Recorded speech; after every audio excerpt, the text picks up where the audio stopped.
ನಮಸ್ಕಾರ ಸ್ನೇಹಿತರೆ, ಸ್ನೇಹ ಲೋಕಕ್ಕೆ ಚಾನಲ್ಗೆ ನಿಮ್ಮೆಲ್ಲರಿಗೂ ಸ್ವಾಗತ. ಸ್ನೇಹಿತರೆ, ಇನ್ನೇನು ವರಮಹಾಲಕ್ಷ್ಮಿ ಹಬ್ಬ ಬರುತ್ತಿದೆ. ಆಗಸ್ಟ್ 8ನೇ ತಾರೀಕು ಶುಕ್ರವಾರದಂದು ವರಮಹಾಲಕ್ಷ್ಮಿ ಹಬ್ಬವನ್ನು ಆಚರಿಸಲಾಗುತ್ತದೆ. ಈ ದಿನ ವರಮಹಾಲಕ್ಷ್ಮಿಯನ್ನು ಕಳಸಕ್ಕೆ ಆವಾಹನೆ ಮಾಡಿ ವಿಜೃಂಭಣೆಯಿಂದ ಸಂತೋಷದಿಂದ ಹೆಣ್ಣು ಮಕ್ಕಳು ಸಡಗರದಿಂದ ಈ ಪೂಜೆಯನ್ನು ಮಾಡುತ್ತಾರೆ. ಈ ವರಮಹಾಲಕ್ಷ್ಮಿ ವ್ರತವನ್ನು ಆಚರಿಸುವವರು 1 ತಿಂಗಳ ಮುಂಚಿತವಾಗಿಯೇ ಅಲಂಕಾರಕ್ಕೆ ಬೇಕಾಗಿರುವ ವಸ್ತುಗಳು ಹಾಗೆ ಮನೆಯನ್ನು ಸ್ವಚ್ಛ ಮಾಡಿಕೊಳ್ಳುವುದು ಎಲ್ಲ ಕೆಲಸಗಳನ್ನು ಮಾಡಿಕೊಳ್ಳುತ್ತಾರೆ. ಈ ದಿನ ಕಳಸವನ್ನು ಸ್ಥಾಪನೆ ಮಾಡಿ ಕಳಸಕ್ಕೆ ಅಲಂಕಾರ ಮಾಡಿ ಸೀರೆಯನ್ನು ಉಡಿಸಿ ಹೂಗಳಿಂದ ಅಲಂಕಾರ ಮಾಡಿ ಹಾಗೆ ನೈವೇದ್ಯಕ್ಕೆ ಹಣ್ಣುಗಳು ಸಿಹಿ ತಿಂಡಿಗಳನ್ನು ನೈವೇದ್ಯವಾಗಿ ನೀಡುತ್ತಾರೆ.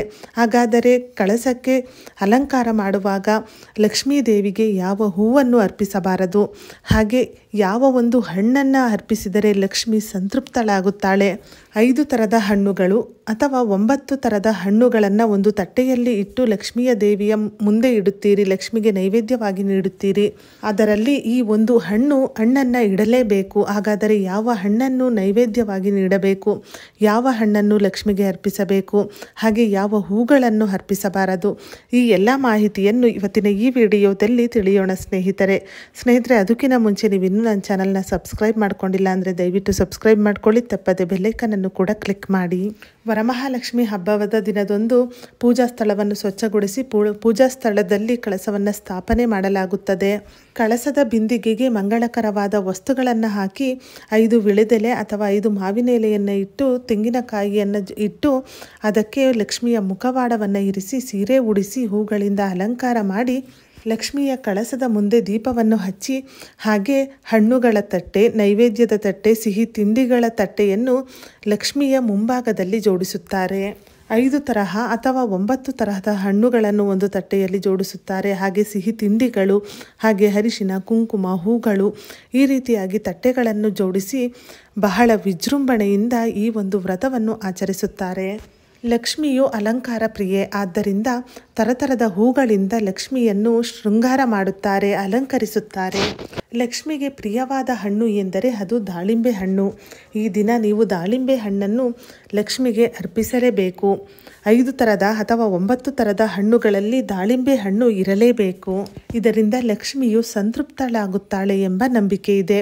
ಆದ್ದರಿಂದ ದಾಳಿಂಬೆ ಹಣ್ಣನ್ನು ನೀವು ತಟ್ಟೆಯಲ್ಲಿ ಇಡಲೇಬೇಕು. ಇನ್ನು ಲಕ್ಷ್ಮಿಗೆ ಪ್ರಿಯವಾದ ಹೂಗಳು ಎಂದರೆ ಕಮಲದ ಹೂವು, ಮಲ್ಲಿಗೆ ಹೂವು, ಕೆಂಪು ಹೂವು, ಬಿಳಿ ಹೂವು ಈ ಥರದ ಹೂಗಳು ಲಕ್ಷ್ಮಿಗೆ ಪ್ರಿಯವಾದದ್ದು.